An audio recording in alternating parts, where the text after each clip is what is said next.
Guys, welcome to episode 3 of the AFC Podcast. Woohoo! Super excited to have you. Are we? Yeah, of course we are. Sorry, Meira and I have just been exchanging some interesting stories before that will never see the light of day again, will they, Meira? No, I promise. No, absolutely not. But anyway, welcome, guys. We've got I know it's a fair bit quicker between the first and the second episode to the second and this episode. But that's because we've got lots of interesting things to talk about, haven't we? So many things. The first interesting thing is that my Wi-Fi is working. So I'm back in my house. And you have a chair. I do. It's a stupid chair. It's from IKEA. Is that a plastic chair? It's from IKEA. I'm gonna ship you a good chair. Yeah, it's gonna get lost in the post, just like my t-shirt. I know. No. Talking about new t-shirts, looky what we have here. I know. So we've done 2 new ones. So we've done "My Bugs Don't Have Bugs" and Foley's infamous quote, "I am so unappreciated." This is much better. Don't have to see my face then. I'll just do the podcast from behind this green t-shirt. No, that's great. Put it behind your face and that'll serve as a green screen. Just my face? No, the shirt. The shirt will be the green screen. Just a floating head. Oh dear. But anyway, moving on. Oh yeah, just to add, if you do want the t-shirt, guys, they're on the website. Crack on. We've got a Patreon now, but you asked for it, so we supplied. We did, and I've got more t-shirt designs in the works as well, so keep your eyes peeled. Right, so first on the list today, we want to talk about Fowl Manor being casually spotted on Google Maps. That's right, folks. I'm just going to bring up the article now because that's how prepared I am.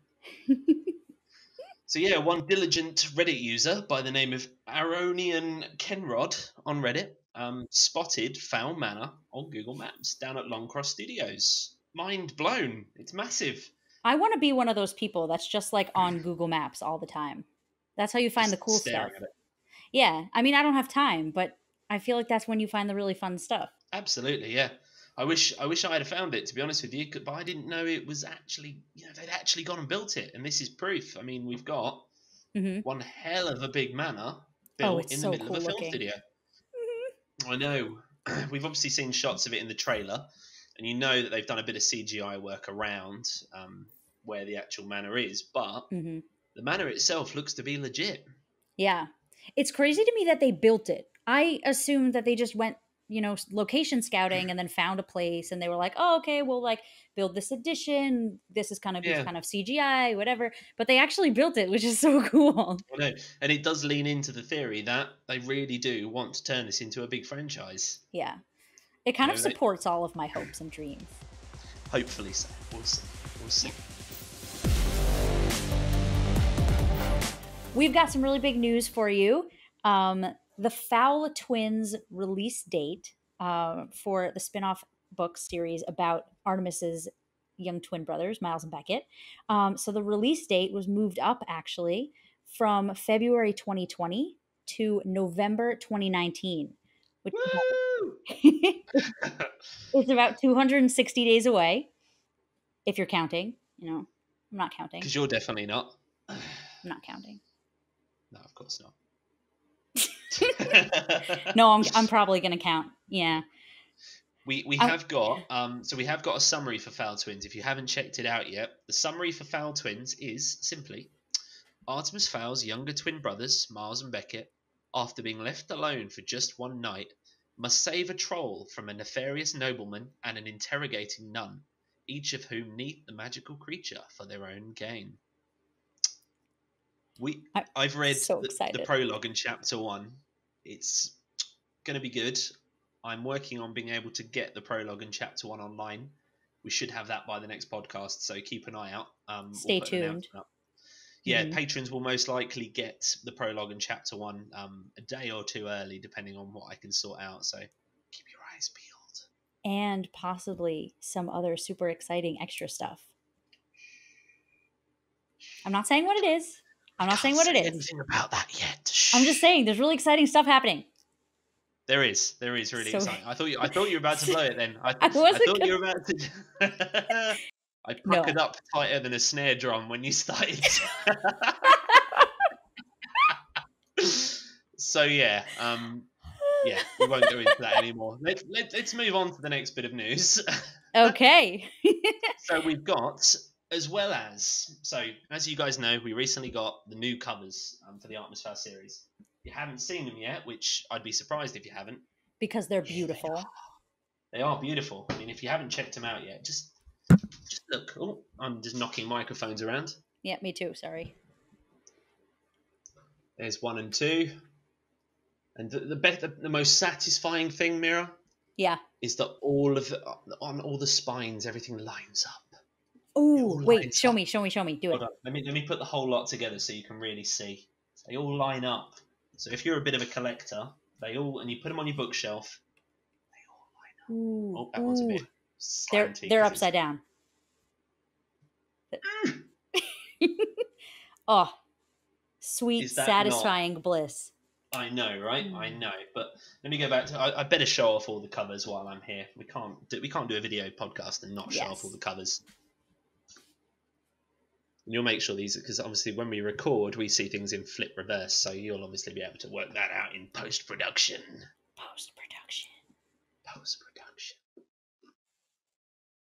Look at those, and they've got a lovely matte finish to them as well. They've got they feel pleasant. I'm excited. I'm excited to get the new editions. Yeah. Oh, someone did point something out as well. So if you look at all of the covers, in every single cover, apart from the last one, Artemis is wearing the glasses. Every single cover, apart from the last one. Mm-hmm. I actually did see this on Reddit. 1 second. I want to mention their username because... Yeah, we've got to give credit, haven't we? We have because to. That is a very good spot. A very good spot. Let's see who can find it on Reddit first. No. Where is it? Come on. It is. Oh my god, it's one of those names. Jin Shil Hannah. What do I win? You get to look at the covers more. I've already looked at the covers enough. Nope, you have to look at them more. But yes, so the Reddit user Jin Shil Hannah noticed in a post called "Illustrators Detail from the New Covers, Artemis' eyes are concealed until the last book," and it's a very good little spot. I hadn't noticed it, so brownie points. Props to you. Absolutely. So the next big bit of news is, after a bit of digging, after a bit of looking around, there are a total of 8 Artemis Fowl related. I say related because it's not specific new books, but there are 8 new books coming out in the next year to 2 years within the Artemis Fowl realm. Should we go through the list? They're split into kind of a few different categories. So we've got the Fowl Twins books. Let's go through the list. Let's go through. So the big two are the Fowl Twins. So we've obviously got the first Fowl Twins now coming out in November of this year. And then we don't have a specific release date for Fowl Twins 2 because originally that was February 2021, but they may bring that forward now. Probably after Fowl Twins 1. I imagine, that might make sense. But the reason I say that is because obviously Fowl Twins was originally scheduled for February 2020, with Fowl Twins 2 scheduled for February 2021. So what they might do now is have Fowl Twins 1, November 2019, Fowl Twins 2, November 2020. But we'll see. We'll find that out in due course. So the third big book coming out is the 2019 reboot of the Artemis Fowl graphic novel. So it's under... They've got so excited for this one. I know. It's all the art that's been released has been beautiful. It's in a different vein to the original. It's a bit more grounded in reality. I think the new version is it's a different art form. But it's I think less it's a cartoony. little bit more, I think. Yeah, absolutely. So but that's being adapted by Michael Morecci. Not sure how to pronounce that.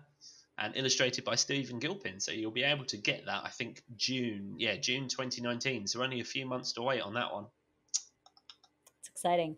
I think we have a lot of these coming out in June, like, right before the movie comes out. Yeah, they want it so that when you're going around and you see a shelf in a bookstore and it's just packed full of Artemis Fowl books, and Yeah. they've all got ties to the movie, so you're gonna want to go out and see that. And Hmm. yeah, Oh, I wonder so if they're we've going to release new covers that have the actors on them. we may See, because get that on. usually I don't like those, but if they come out, I may have to get them anyway. Yeah, I think we've got to buy them just to be part of the collection, haven't we? But that Mm. brings us into the next two books in the list. So books 4 and 5 are movie tie-in books. So we've got Hmm.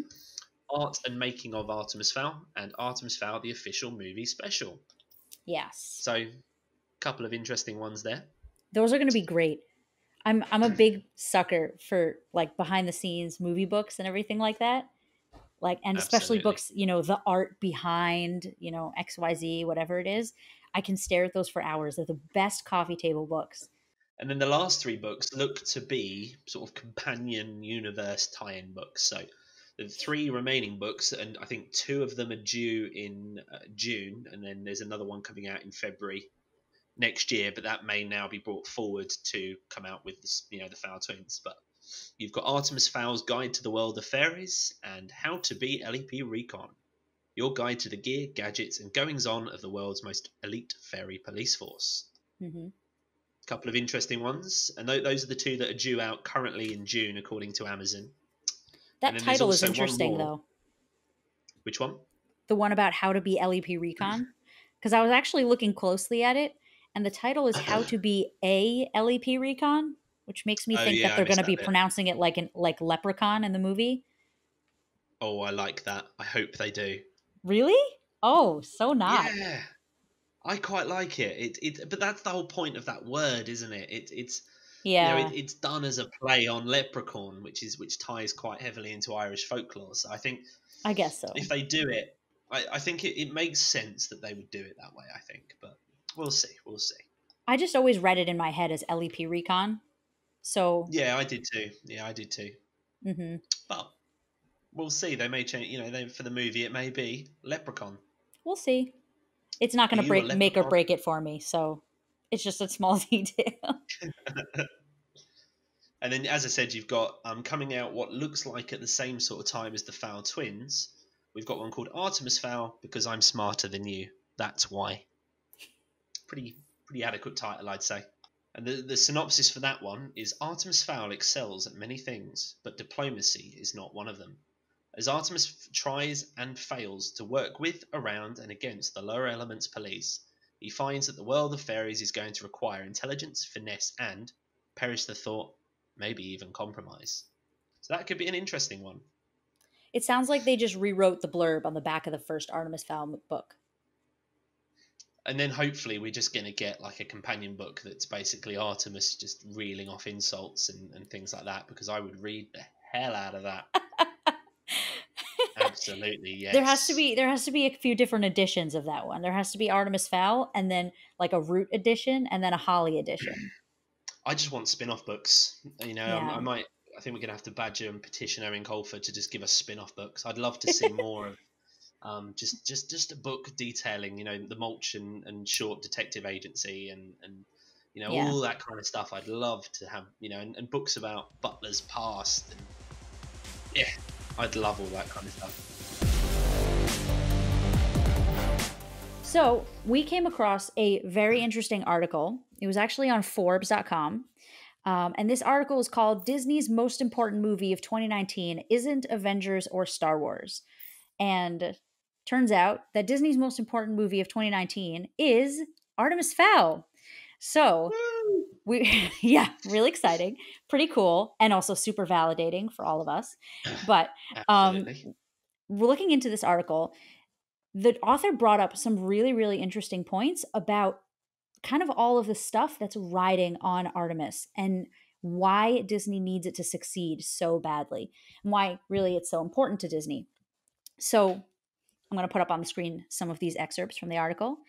But here's the meat of what they described to us. They said, Disney has had almost no luck with creating new live-action franchises outside of the MCU, Lucasfilm, and the live-action remake subgenre. And as we know, the Marvel movies and the Star Wars movies were very successful long before Disney purchased them. So keep that in mind also. Give or take Tron Legacy and the fairy-ish Into the Woods, the Mouse House hasn't had a real winner in the Walt Disney Presents live action department since National Treasure. I love National Treasure. You're not wrong there. I also love Tron Legacy as well, but we'll talk about that in a moment. Crack on with the excerpt. Sorry. Okay. They've had a near endless stream of high-profile whiffs: Prince of Persia, John Carter, The Lone Ranger, Tomorrowland, A Wrinkle in Time, etc., which would have been a much bigger deal had they not been running the tables with the Marvel movies and the animated flicks.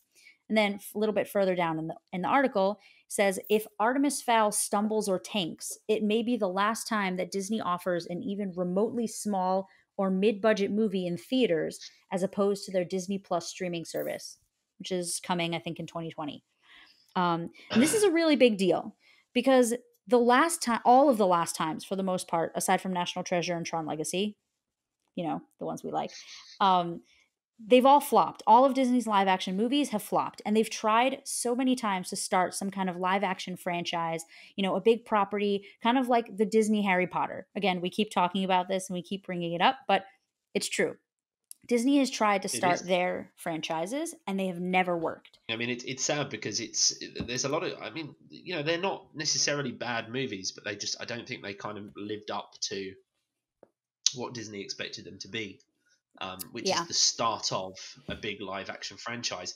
The thing that baffles me though is that Tron Legacy was a fantastic movie. It was great. The soundtrack, the atmosphere, I loved that movie to death.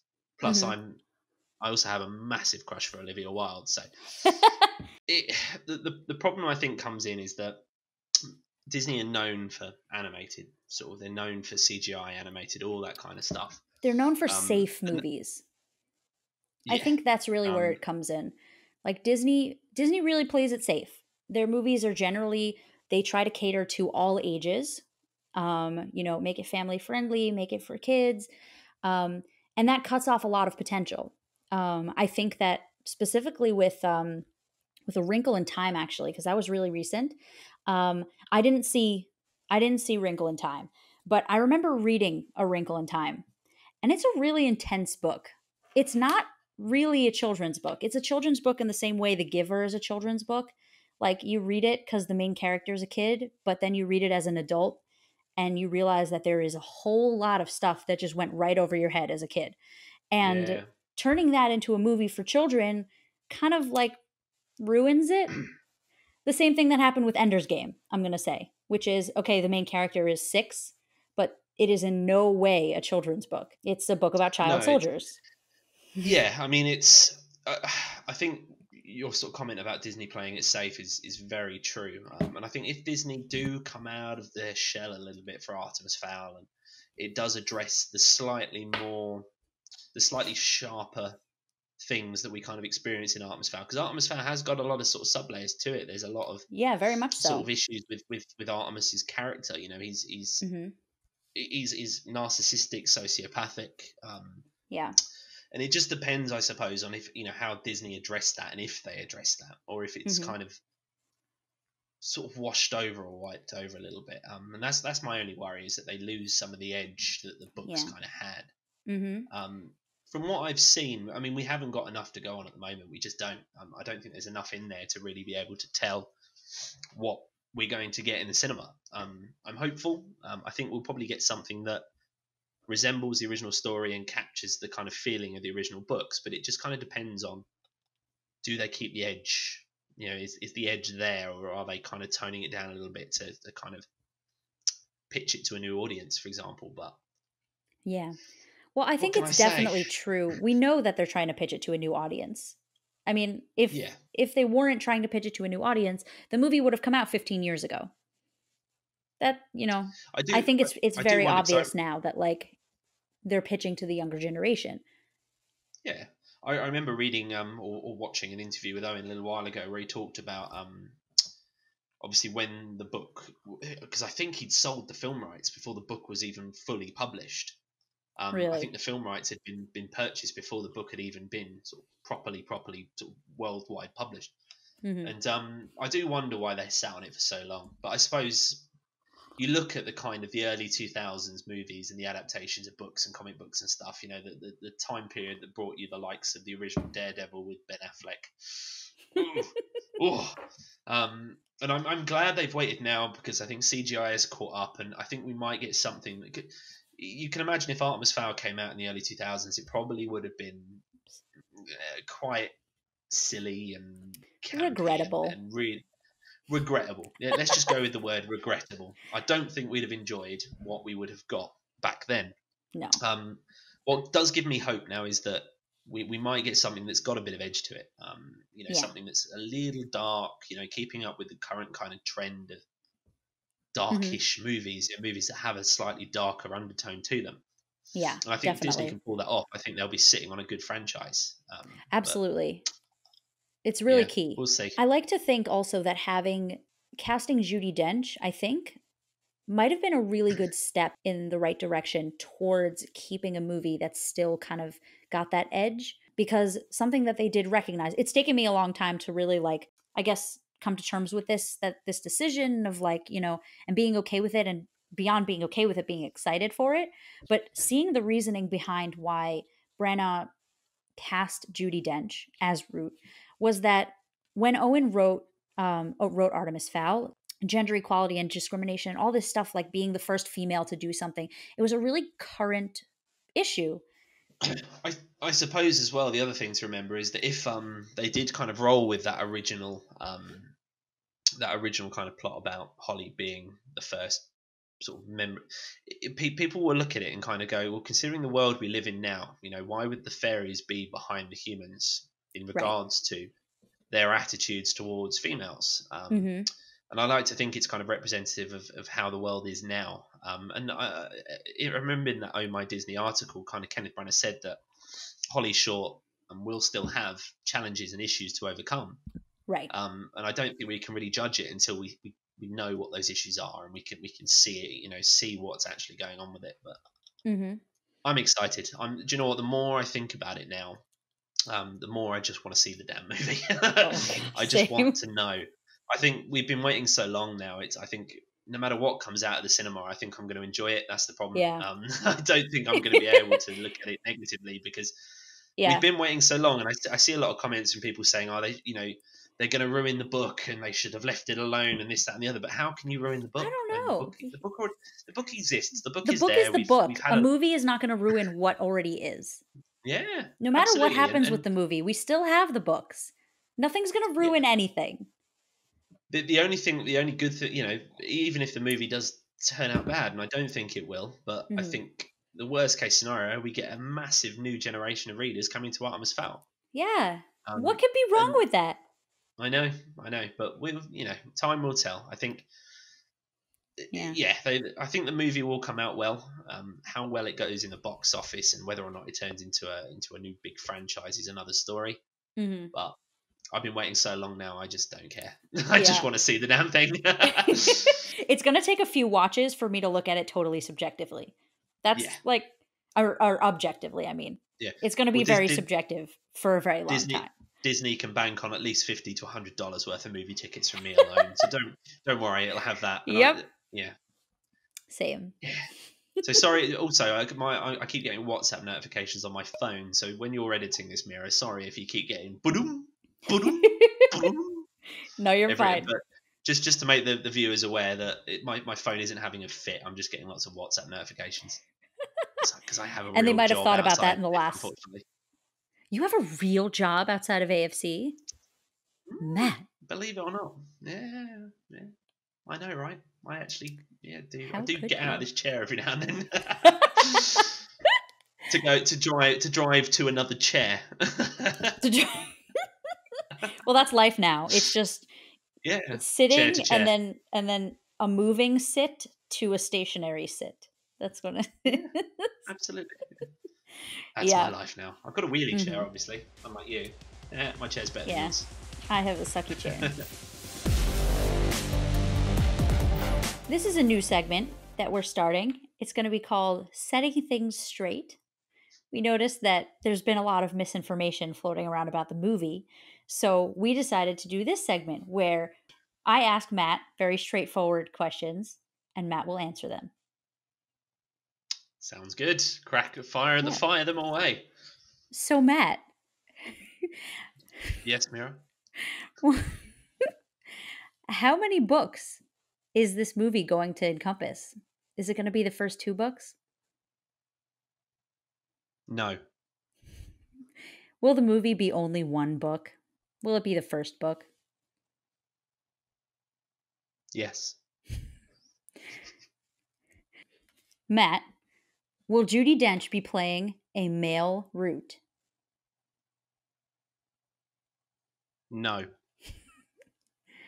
All right. That's it. Thanks for joining us for Setting Things Straight. Outro music. That's Setting Things Straight gone. However, you've got to have the ritual now that I would like to start of the podcast Show and Tell.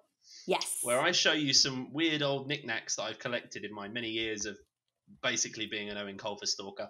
Mm-hmm. So I aspire to this level of stalkerness. One day you can achieve this level of stalkerness. So first thing, I've tried to pick things that kind of, because obviously we've done a bit today talking about upcoming books, I wanted to sort of pick out a few things that kind of are in the realm of sort of tie-in books and companions and things that kind of add to the series. So the first one is this little range of sort of trading cards that were released a good few years ago, I think, for the release of the Last Colony, I think. So you've got, they basically pop out trading cards. You can pop them out and they've got information on the back. There's 12 in total, and that's all of them there. All very nice and interesting. And the covers are awesome. They are, aren't they? I loved those covers. Well, it's not the original artwork, but it's the sort of second edition of artwork, isn't it? For those ones. The original artwork was just, it's this. Yeah. These. Exactly. The book. Yeah. Look at that dog-eared old coffee. Love it. I know. I actually, it was falling apart. I had to like recover it. That's the extent of how much I take care of my book. I've got about 32. The inside's all yellow too. I'm sure I can sort you out with another copy. It's fine. So the next thing is Ottika's The Fairy Spotter's Guide. So this is like a little kind of pop-out poster. It's got, I think this came out with the Opal Deception. So this has got sort of all the different sort of species of fairy you get, dwarves, centaurs, pixies, and so on. A little bit of an explanation about them. It's got a lovely poster on the back. Ooh. I have a sneaking suspicion that is going to be the basis for one of the new Fowl spin-offs. The one about the complete guide to fairies. Yeah, so it'll have all kind of that stuff in it, I imagine. Mm-hmm. And then the last one, I've got a few other ideas that we can do with this one. But basically, years and years and years ago, the German publisher for Artemis Fowl made like a little kind of video game. So I got this. Artemis Fowl game. If I can't remember, because I did upload it to the site years and years and years ago. It was available on the website. And it's like a kind of a side-scrolling shooter, I think, with Holly Short, and you can like fly up and down and shoot things. Stay tuned for a Let's Play of Matt. Oh, absolutely! I have to start Twitch streaming the same game over and over again. But it was a Flash game, and obviously now most web browsers don't really support Flash, so I'm going to see if I can find a way to make this available. Oh yeah, it looks like it was made in 2007. This. Wow, that's so long ago. That's old. Unless it says Mars 2007, so I assume that's March 2007. But yeah, and it's got a nice. Is the game in German? If I remember correctly, it was, yeah. But I'll have a little look at it. It's got a nice, that clean disc. Yeah. I'll try and get that working, and if I can, I'll upload it, and if I can't, I'll just do a YouTube video so you can all watch me play it instead. I'm excited for that one. Rock and roll. I think that's one more little. We've given a few of these away before, but I might as well show it off. It was years ago. I can't remember who made it, but it was someone on Etsy who made these, and I have done a few giveaways with them on the site. They made these lovely little sort of mini Artemis Fowl books on necklaces that you could wear. I won't put it on now because it will get tangled up in my headphones, but yeah, it's a sweet little thing. Sweet little thing. I And remember those the are all giveaway in. for those. Yeah, I've done a couple. I think I did one about a Yeah. year ago, and then I did one.